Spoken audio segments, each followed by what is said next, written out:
Nobody knows what you are. I was concerned about going out into the world and doing something bigger than myself until someone smarter than myself made me realize there is nothing bigger than myself. If you don't believe, nobody else is going to believe. To get something you never had, you have to do something you never did. Yes, ladies and gentlemen, welcome back to another episode of the Paper Trails podcast. I'm your host, Sharmarke, and today, yes, I am solo dolo. It's like 3 a.m. in the morning, but we're here. The show must go on. There was a little mishap with one of the episodes, but hopefully we can, fix it and then it'll be all good. But for now, you guys have just got me. It's going to be a little interesting. It's going to be a little bit different, mainly because it is just me, but also because of the topic that we'll be kind of covering. I wanted to cover this book for I would say a little while, but I didn't really know how to kind of do it because there was so much to kind of take from it. And I felt like one episode where maybe you only get like 20 minutes or something to kind of break it down isn't enough. So this would be like sort of a part one of this book, and then in subsequent weeks or whatever, maybe I'll put a little part two. But yeah, like I said, this is going to be a little interesting one, a little intimate one, I would say. So like I said, my name is Sharmarke. And you know what? Sometimes life really drags you by the scalp. And I've got a lot of hair right now, so it's really dragging, And I think it's kind of interesting when you get to your mid-20s. It kind of gets to a point of, I guess, a lot of comparisons. Kind of a lot of checking over your shoulders to kind of see where other people are, where you are, where you should be, where you should have been.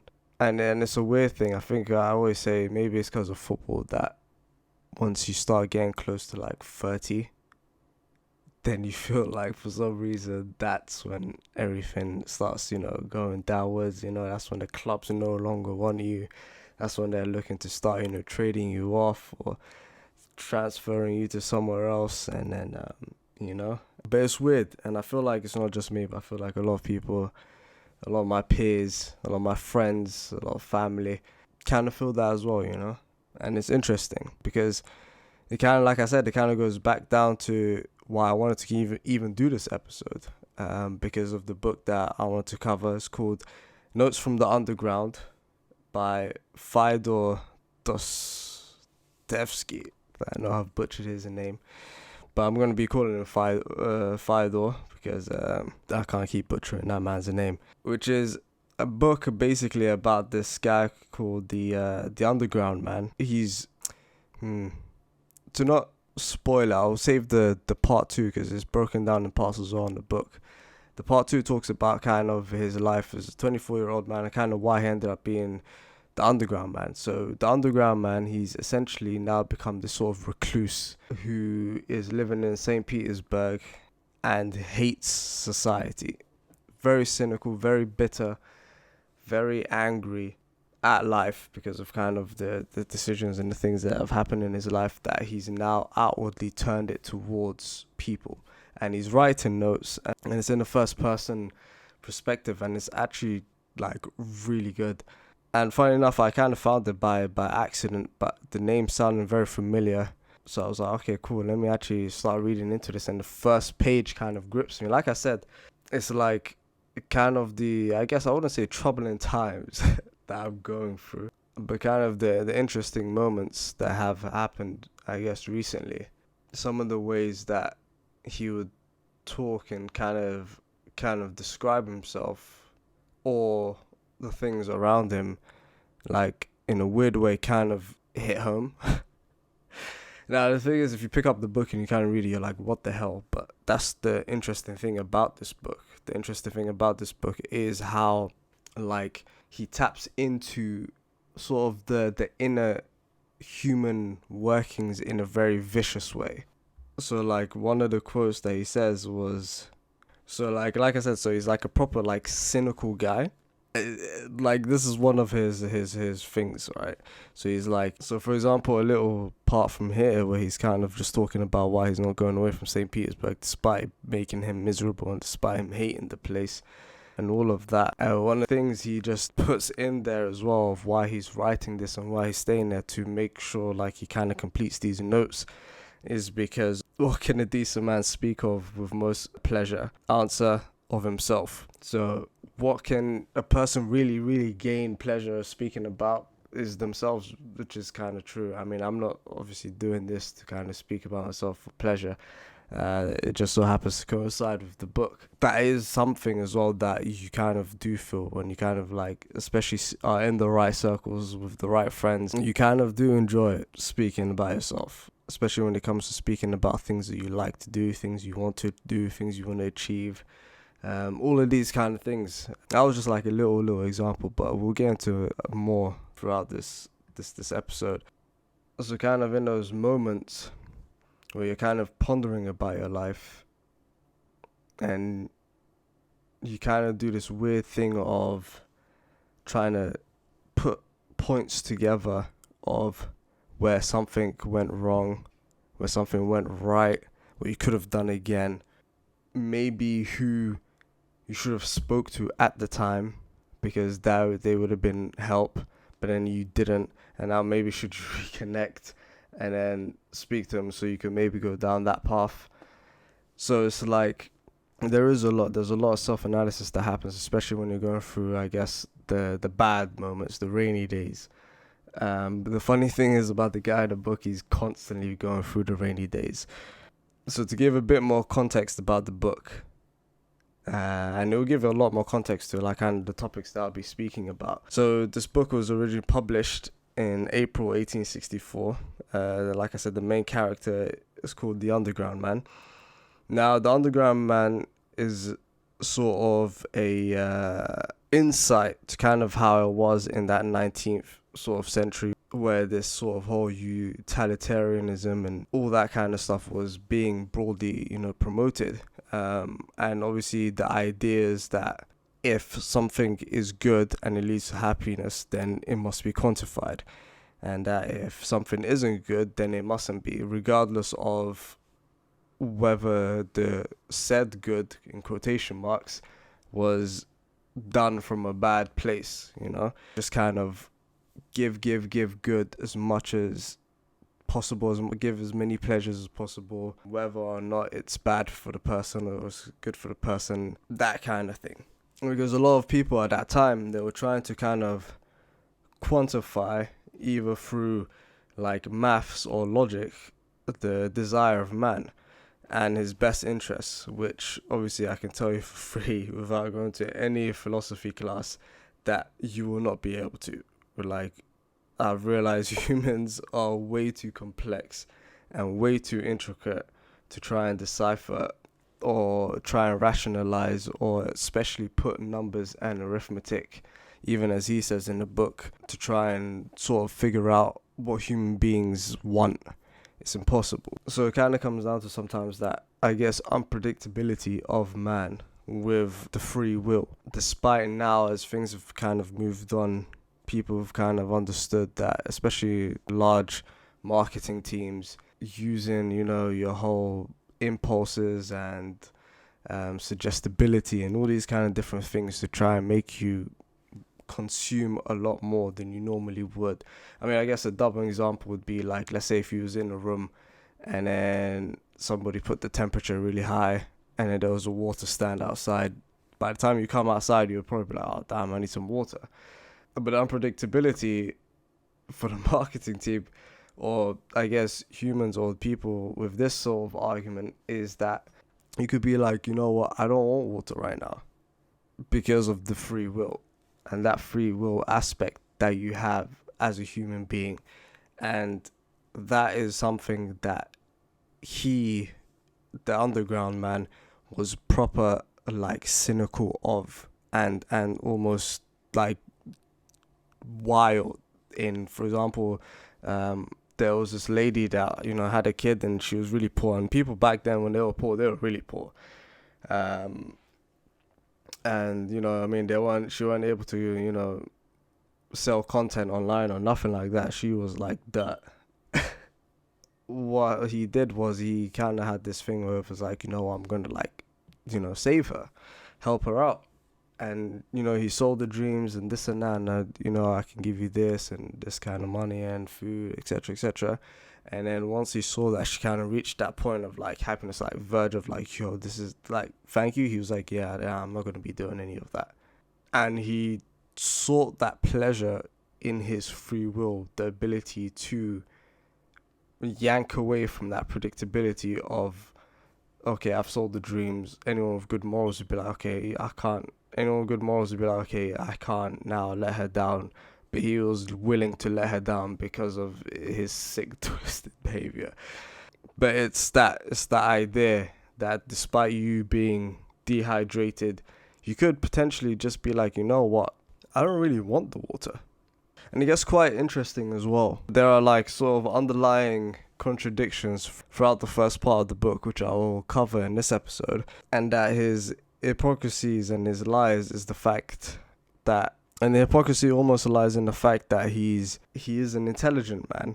And because of his intelligence, that's where his self-loathing comes from, if that makes sense. So, like, for all that he knows and all that he's learned, he's negatively turned that inwards on himself. So he's like, he knows how twisted he is as a human being and how twisted that man are and how twisted that men can become due to their wants and their happiness never ever really truly being able to be met, which is a interesting position to kind of have, because you'd always assume that someone in that position or someone smart wouldn't necessarily feel like that, and they would want to actually get out of that situation that they're in. But he's kind of got that weird sort of Joker kind of mentality where he kind of just wants to see the world burn almost, because he knows how humans are, or that Thanos kind of thing,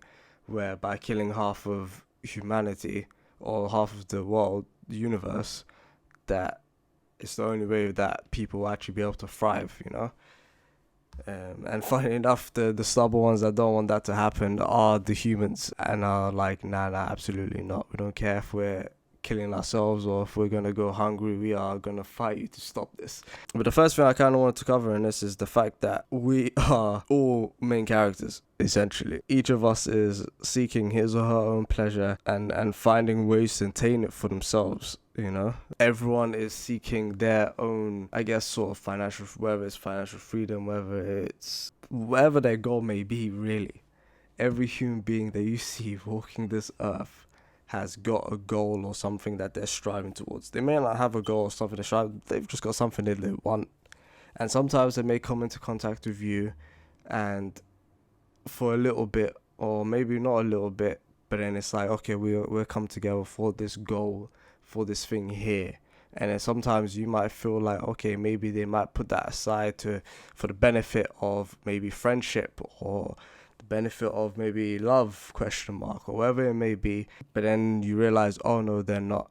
They're going to selfishly pursue this. Again, you don't know, because what you think this person might do, you have no clue, because they are their own main character in their own world, which is wild, It's like those guys that have a shop, and then a mafia guy comes, and then he smashes their windows down, and then another mafia from the same group comes and he goes, listen, this person here did this to you. If you want protection from us, well, you have to pay us this amount from your profit. And then the person could be like, yo, bro, I'm just trying to eat. I'm just trying to raise some funds. I'm trying to raise a family here. Like, why you guys gotta do this? And then you just kind of realize that the mafia guys, that is how they eat. They eat by causing this kind of messy mayhem, and then you have to pay for that madness to continue. It's like a sheep asking a wolf why you gotta eat. It's like, listen, bro, this is what I do. And that's how it is. Everyone is a main character in their own world. The second thing as well from this is that, funnily enough, despite that, human beings are all the same in terms of, and you see this through retail. I mean, retail will teach you everything about, first of all, if you work in retail, right, just let me know, please. Okay, let me know. send me a message or something. If you want to go through, like, if you want to have a therapy talk, then let me know, because retail is a madness. Retail, that is where you see the true bearings of a human being. Now, I'm the best customer that you will ever see, and I feel like all kids should be forced to go to retail for like 2 weeks. I know there's that like work experience kind of thing, but no, I mean like 2 weeks straight, like in the craziest retail place, where it's busy, it's hectic, people are mad. That's what it needs to go. So when they grow up, everyone grows up with the understanding of, okay, let me actually respect the retail people, because the way people move now is ridiculous, unmannered, dragged, not raised, wild. But that's what you see human beings, and one thing that you kind of see with human beings is that the mannerisms and the consumerisms. Working in retail, you truly see how human beings are, and just how sort of, I guess, similar they are in their actions and in their behaviors when they have something, when they haven't got something, when they can't get something.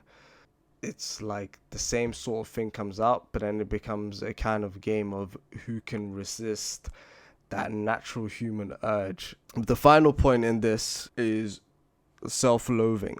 The one thing that I was saying before that he also brought up in this was the idea of that whole thing of main character syndrome, that we've got relentlessly seeking something, unsatisfied, which is, again, something that he kind of really goes into a lot in this. So there's a massive kind of paragraph, which I won't really say on here because I might butcher it, or it might just sound quite boring, but where he's basically saying that if you gave man everything, right, and if he was like foaming at the mouth with happiness from all the stuff that you've given, then he would still play a trick on you.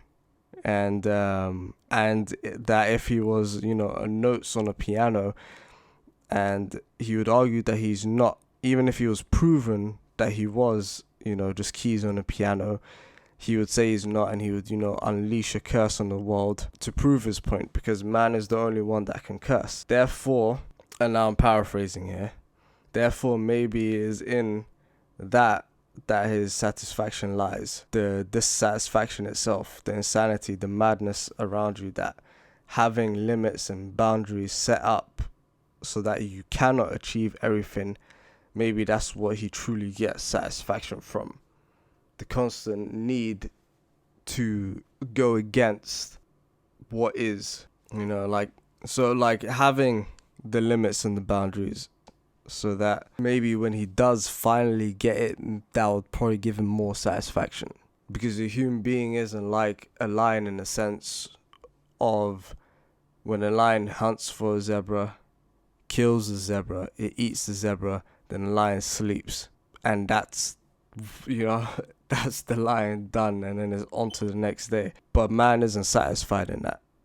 Once he's achieved his goal, once he's at his zebra, and he doesn't just want to sleep. What comes next for him? That's the madness of it all. Do you let the man get the zebra? Are the challenges to the zebra? What happens when he finally has it? What happens when he finally has it? What will the satisfaction be then? And to wrap it up, it kind of brings it back down to me. It's kind of like, if I did get everything, well, when would the satisfaction come? And it kind of ties into like everything I was kind of saying in the beginning of like, maybe me going through what I am going through, the tough moments, as Ronaldo says. Maybe that is what will make the final goal sweeter. So rather than finding this part here as the dissatisfaction, bloody eating the words, rather than finding it as that, maybe to find it as like, okay, this is it, this is gonna make it sweeter, rather than kind of, I guess, going down that self-loathing thing of the underground, man. But yeah, man, So it's a wild one. That was just the first part of the book. Like, sometimes, like, if I'm feeling bad, I just go down and read him and see what he's saying, you know? See what he's saying, see what troubles he's going through, you know? Like, 'cause he vividly goes into his troubles. Like, he's an honest man. I mean, this type of stuff that he says, you couldn't force that out of me. You couldn't, there's nothing you could do to make me reveal that kind of info. But he happily does it. And sometimes you kind of need someone to do that to be like, okay, cool. I need to sort myself out. But if you've made it to the end, thank you very much for listening. Like I said, I think that's a great book. And I'll definitely be covering another part 2 on this, kind of talking about his background and how he ended up becoming this cynical guy. In the next episode, I don't know when, hopefully soon. But this has been your boy Sharmarke. Like I said, if you made it to the end of this one, I really, really appreciate it. This is definitely out my comfort zone. This is doing it by myself without having a guest or having my co-host to kind of bounce off of is very weird. But it's all for you guys, because we love you guys very much. So please do follow, like, subscribe on all of our social media platforms. Send us a message, let us know what you guys think of these. Send in questions as well. We're more than happy to take in questions and little QAs. But yeah, it's been your boy Sharmarke from the Pale Chose podcast. Thank you again so very much for listening, and I will see you in the next one. Thanks for listening to the Paper Trails podcast. If you like this episode, please leave a review, comment, like, and subscribe. And be sure to follow us on all our socials. Keep moving, keep growing, keep learning. See you at work.